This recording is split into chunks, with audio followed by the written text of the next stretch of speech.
Praise the Lord. ദൈവത്തിൻ്റെ അതിപരിശുദ്ധ നാമം വാഴ്ത്തപ്പെടുമാറാകട്ടെ. ഇന്നത്തെ ചിന്താവിഷയമായിട്ട് നമുക്കൊരു വാക്യം വായിക്കാം. ഉൽപ്പത്തി പുസ്തകം 6-ാം അധ്യായത്തിൻ്റെ 11-ാമത്തെ വാക്യവും 12-ാമത്തെ വാക്യവും നമുക്കൊന്ന് വായിക്കാം. എന്നാൽ ഭൂമി ദൈവത്തിൻ്റെ മുമ്പാകെ വഷളായി, ഭൂമി അതിക്രമം കൊണ്ട് നിറഞ്ഞിരുന്നു. ദൈവം ഭൂമിയെ നോക്കി, അത് വഷളായി എന്ന് കണ്ടു. സകല ജഡവും ഭൂമിയിൽ തൻ്റെ വഴി വഷളാക്കിയിരിക്കുന്നു എന്ന് കണ്ടു.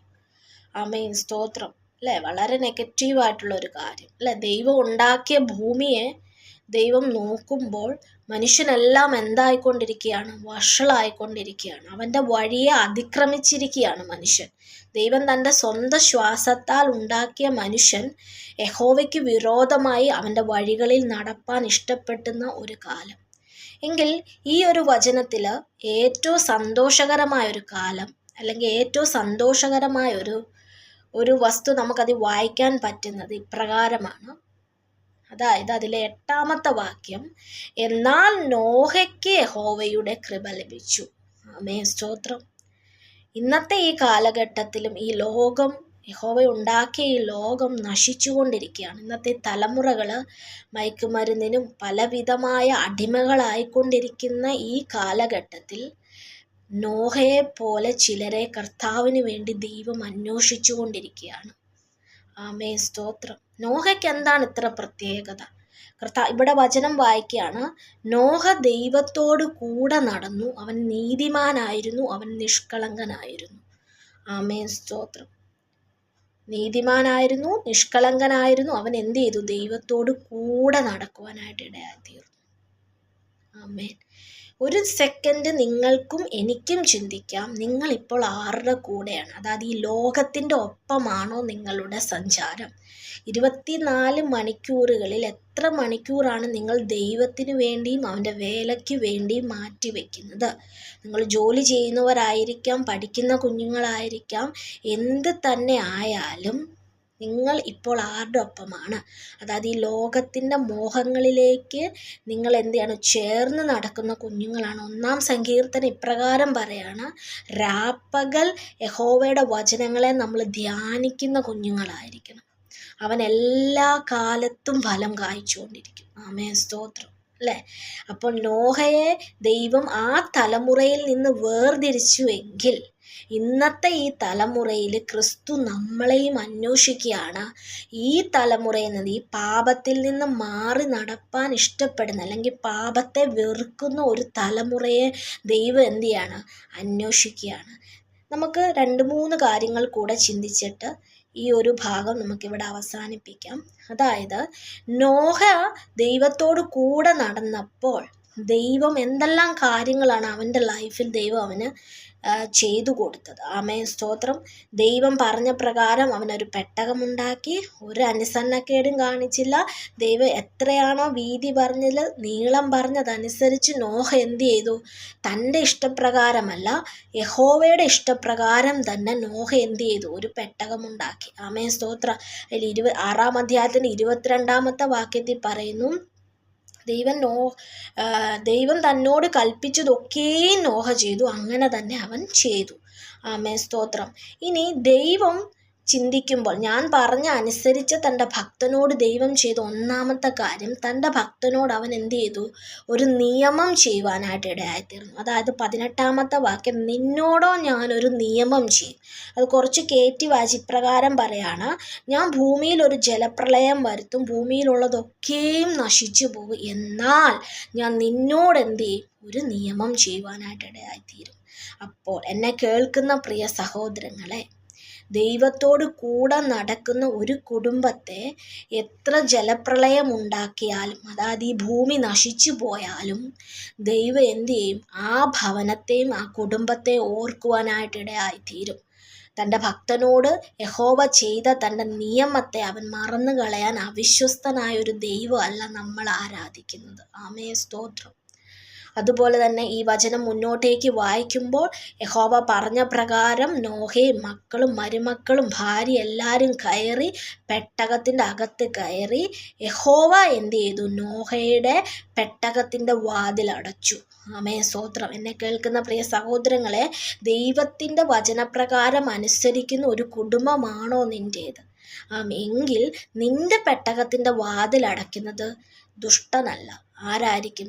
ക്രിസ്തു ആയിരിക്കും. ആമേൻ, സ്തോത്രം. യഹോവയായ ദൈവം നിന്റെ തലമുറയുടെ ഭാവിയുടെ വാതിലിനെ അടയ്ക്കുവാനും തുറപ്പാനും ശക്തനായ ദൈവമാണ്. യഹോവ തൻ്റെ വാതിൽ അടച്ചാൽ ഒരു ദുഷ്ടനും അതിൻ്റെ അകത്തേക്ക് കയറുകയില്ല. ഒരു ആഭിചാരവും നിനക്ക് ഫലിക്കുകയില്ല. ഒന്നാമത് നീ ചെയ്യേണ്ട കാര്യം, നീയും നിന്റെ ഭവനവും ദൈവം പറയുന്നത് അനുസരിച്ചാണോ ജീവിക്കുന്നു എന്ന് നിങ്ങളെ തന്നെ എന്ത് ചെയ്യണം? ചിന്തിച്ചു നോക്കേണ്ടത് അത്യാവശ്യമാണ്. രണ്ടാമത്തെ കാര്യം ഇവിടെ പറയുന്ന ഇപ്രകാരമാണ്: തൻ്റെ ഭക്തന് വേണ്ടി അവൻ പറഞ്ഞതുപോലെ നടക്കേണ്ടതിന് ദൈവം ചില ഉറവുകളെ 7-ാം അധ്യായത്തിൻ്റെ 11-ാമത്തെ വാക്യം എല്ലാവരും ഒന്ന് വായിച്ച്. എന്താ എഴുതിയേക്കുന്നത്?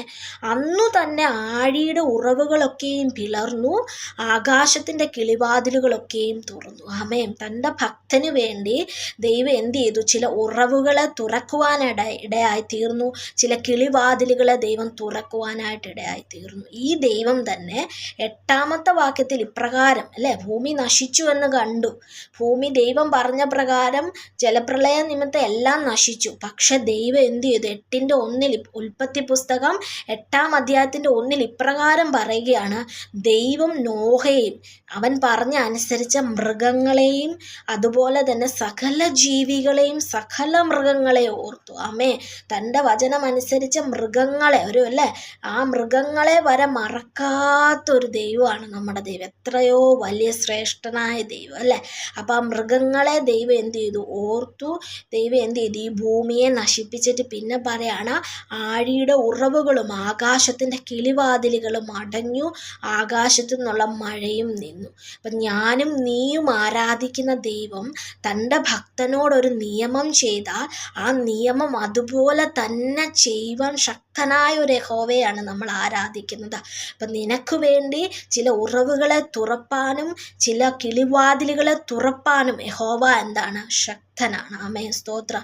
അപ്പോൾ നമ്മൾ ഭാരപ്പെടുന്ന ഏത് വിഷയങ്ങളായിക്കൊള്ളട്ടെ, നമ്മൾ ചിന്തിക്കുന്ന ഏത് വിചാരങ്ങൾക്കപ്പുറത്ത്, ആമേൻ, ക്രിസ്തുവിന് തൻ്റെ ഭക്തന് വേണ്ടി തൻ്റെ വചനങ്ങളെ അനുസരിക്കുകയും അതിൽ പ്രകാരം നടക്കുകയും ചെയ്യുന്ന യഹോവയോടൊപ്പം നടക്കുന്ന ഈ തലമുറയുടെ നടുവിൽ നീ ഒരുക്കമാണോ ക്രിസ്തുവിന് വേണ്ടി നിൽപ്പാൻ, അവന് വേണ്ടി നടപ്പാൻ നീ ഒരുക്കമെങ്കിൽ, ആമേൻ, സ്തോത്രം, നിനക്ക് വേണ്ടി ചില ഉറവുകളെ, നമ്മൾ പോലും ചിന്തിക്കാത്ത ചില ഉറവുകളെ തുറപ്പാനും അടയ്ക്കുവാനും അതുപോലെ തന്നെ നിന്റെ ഭാവിയുടെ വാതിൽ ദൈവത്തിൻ്റെ കരത്തിലാണ്.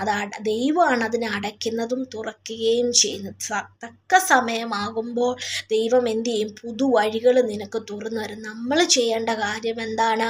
ഈ നശിച്ചുകൊണ്ടിരിക്കുന്ന ഈ തലമുറയിൽ യഹോവയെ അന്വേഷിക്കുന്ന, ആമേൻ, ദിവസം പ്രതി തൻ്റെ പടിവാതിൽക്കൽ ധ്യാനിച്ചു കൊണ്ടിരിക്കുന്ന ഒരു മനുഷ്യരെ അല്ല ഒരു തലമുറയാണ് ദൈവം അന്വേഷിക്കുന്നത്. ആമേൻ, സ്തോത്രം. അല്ലാതെ നല്ല കാലത്ത് മാത്രമല്ല ദൈവത്തെ അന്വേഷിക്കേണ്ടത്, അല്ലെങ്കിൽ നിനക്കൊരു സങ്കടം വരുമ്പോൾ മാത്രമല്ല പ്രാർത്ഥിക്കേണ്ടത്. എല്ലാ കാലത്തും, ആമേൻ, സ്തോത്രം, സ്തോത്രം, എല്ലാ കാലത്തും യഹോവയെ അന്വേഷിക്കുന്ന ഒരു തലമുറയായി നമുക്ക് മാറാം. അതുപോലെ ഈ കേട്ടപ്പെട്ട വചനപ്രകാരം നോഹയെ ദൈവം അറിഞ്ഞതുപോലെ ആ പെട്ടകത്തിനുള്ളിൽ അവരെ പാർപ്പിച്ചെങ്കിൽ അതിനെ തക്ക സമയത്ത് ഒരു അരാരത്ത് പർവ്വതത്തിൽ അതിനെ കൊണ്ടെത്തിക്കുവാൻ യഹോവയ്ക്ക് കഴിയുമെങ്കിൽ നീയും നിൻ്റെ കുടുംബവും യഹോവ പറയുന്ന അനുസരിച്ച് ജീവിക്കുന്നെങ്കിൽ നിങ്ങളുടെ മക്കളുടെ ഭാവി എല്ലാം ദൈവത്തിൻ്റെ കരങ്ങളിൽ സുരക്ഷിതമാണ്. ആമേൻ, സ്തോത്രം. അതുകൊണ്ട് ഈ വചനപ്രകാരം ദൈവം ആഗ്രഹിക്കുന്ന മക്കളായി നമുക്ക് തീരുവാൻ ദൈവം നമ്മളെ ഓരോരുത്തരെ അനുഗ്രഹിക്കുമാറാകട്ടെ. ഈ വചനപ്രകാരം അല്പസമയം ദൈവത്തിൻ്റെ സന്നിധി നമുക്ക് പ്രാർത്ഥിക്കാം. ഹല്ലേലൂയ, സ്തോത്രം. എന്നെ കേൾക്കുന്ന പ്രിയ ജനങ്ങളെ ഓർത്ത് ഞാൻ പ്രാർത്ഥിക്കുന്നപ്പാ, ദൈവവചനപ്രകാരം നടപ്പാൻ, ദൈവം ആഗ്രഹിക്കുന്ന വിധേയനെ ആയിത്തീരുവാൻ, ദൈവമേ, നിൻ്റെ വചനത്തെ രാപ്പകൽ ധ്യാനിക്കുവാൻ, ദൈവമേ, സമയങ്ങളെ വേർതിരിപ്പാൻ ഈ കുഞ്ഞുങ്ങളെ എല്ലാവരെയും അടിയനെയും ദൈവമേ മുന്നോട്ടേക്ക് യഹോവയെ നീ നടത്തുമാറാകണമേ എന്ന് പ്രാർത്ഥിക്കുന്നു. അപ്പച്ചാ, വീണ്ടും വരുന്ന ഞങ്ങളുടെ കർത്താവായ യേശു ക്രിസ്തുവിൻ്റെ നാമത്തിൽ ആമേ. സ്തോത്രം, സ്തോത്രം. നിങ്ങളുടെ എല്ലാവരെയും പ്രാർത്ഥനയെ ചോദിക്കുന്നു. ദൈവം എല്ലാവരെയും അനുഗ്രഹിക്കുമാറാകട്ടെ. ആമേ. സ്തോത്രം.